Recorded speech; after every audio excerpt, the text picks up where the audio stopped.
Storey. Mr. Storey. Mr. Deputy Speaker, Mr. Speaker, number 2, please. The frequency with which we are asked for updates about the Presbyterian Mutual Society is an illustration of the concern felt by members right across this Assembly for the fate of PMS savers.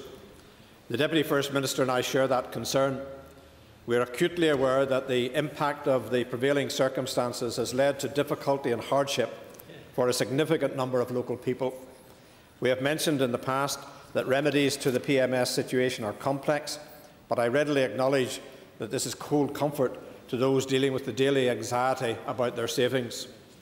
While in the first instance this is a matter for Westminster, members of the Assembly will know that officials have been looking at a number of options for dealing with the crisis. A final report is to be presented shortly to the Ministerial Working Group set up to examine options for helping PMS members. Thereafter, we hope to be in a position to share details. Mr. Storey for supplementary. Thank you, Mr. Speaker, and I thank the First Minister for his reply. Obviously, this is an issue which causes and has caused grave concern to a large number of people, and unfortunately we have gone through a number of moderators since this issue was brought to the fore, and there still hasn't been a conclusion. But could the First Minister indicate if and when the various options in relation to the PMS will be published? Mr. Speaker, the Deputy First Minister and I am sure we've forgotten how many times we've spoken to the Prime Minister and to the Secretary of State about this issue.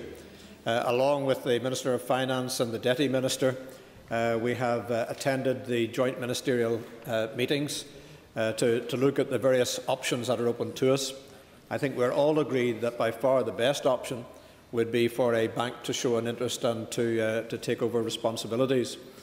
Falling short of that, we are looking at an option which is being worked up by our officials under our direction. I would have hope that Treasury would be prepared to accept that. It meets the various criteria that they set down.